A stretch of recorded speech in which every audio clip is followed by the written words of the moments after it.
pandangan saya ke Pak Anies saat itu ya jelas saya merasa kurang suka dengan beliau, dan bahkan kelihatannya kayaknya nggak suka banget gitu. Pak dulu pepatah pernah bilang jangan benci-benci banget sama orang, gitu. Nanti ketulah. Nah itu saya alamin. Iya saya alamin. Jadi waktu pas memenuhi tugas itu tuh terpaksa? Pertama bisa dibilang terpaksa. Jadi awal pertama kali saya ditugaskan saya nggak mau, meskipun saat itu saya belum tahu namanya siapa. Lalu masuk usulan ada nama beliau, makin nggak mau saya makin nggak mau, dan waktu itu saya akhirnya memilih untuk, kalau boleh saya memilih untuk mendampingi Pak Sandi di lapangan ketimbang Pak Anies. Gitu. Tapi dari partai punya pertimbangan lain, saya tetap ditugaskan di Pak Anies. Kalau nggak salah saya sempat 3 kali nolak. Nah setelah 3 kali itu saya disampaikan bahwa kurang lebih begini, coba dulu, jalankan dulu. Memang saya bilang banyak anak muda di Gerindra, banyak anak muda, dan Gerindra punya tidar. Di tidar itu isinya anak muda semua, banyak yang punya pengalaman, banyak yang punya experience bagus. Kenapa harus saya? Bisa diberikan ke yang lain pilihannya gitu. Tapi mereka mungkin punya pertimbangan lain, pimpinan punya pertimbangan lain. Yang punya pengalaman memang banyak, tapi yang sering turun kurang lebih sedikit. Dan salah satunya kamu. Tolong bantu gitu. Kalau memang nggak suka dengan tokohnya, nggak masalah. Coba dulu 1-2 bulan. Kita nggak paksa kamu untuk suka sama tokohnya gitu. Kita nugasin kamu untuk tugas yang sudah jelas tugasnya, untuk mendampingi.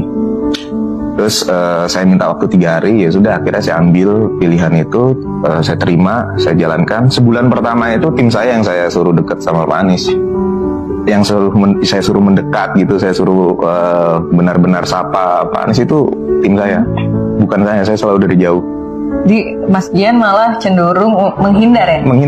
Cenderung menghindar untuk berinteraksi dengan berinteraksi. Yang penting saat itu saya sudah jalankan tugas saya, terus mengkoordinasikan semuanya dengan baik gitu. Sisanya ya sudah, itu urusan anak buah saya, bukan anak buah ya, maksudnya tim saya gitu. Tim saya yang saya suruh untuk benar-benar melekat dengan beliau.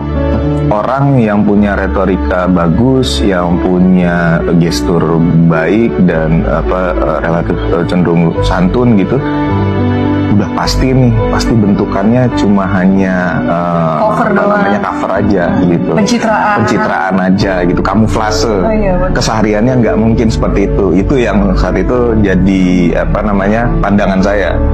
Nah setelah masuk 1 bulan saya bertugas, lalu ada satu momen itu ya, dimana pertama kalinya saya hadir di kediaman beliau pagi-pagi.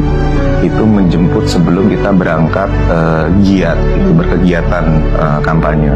Nah saat itu beliau sedang sarapan. Dan saya lihat wah ini waktu sudah mulai mepet gitu, sehingga mau nggak mau harus saya jemput gitu beliau, dan ingatkan gitu, karena saat itu tim saya sudah terlanjur saya pecah ke beberapa titik, sehingga hanya ada saya waktu itu dan 1 orang lagi.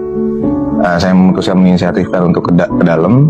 Saat mau memanggil beliau sedang berinteraksi dengan mohon maaf ya, pembantu rumah tangganya gitu, yang membantu asisten rumah tangga.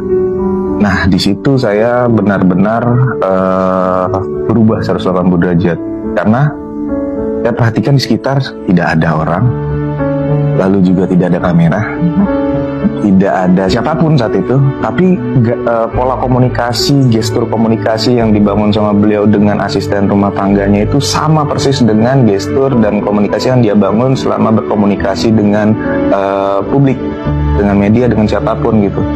Jadi di situ yang saya lihat, ini jangan-jangan saya yang salah nih. Makin penasaran gitu melihat beliau, ternyata apa memang benar seperti ini pola komunikasinya, memang seperti ini karakternya gitu, pribadinya. Nah dari situ akhirnya saya berusaha lebih dalam lagi menggali siapa sih sebenarnya Anies Baswedan ini. mulai dari kesehariannya. Karena buat saya nggak pernah menilai public figure itu atau tokoh-tokoh di politik itu dari mereka sehebat apapun menjalankan program atau menjalankan jabatannya gitu.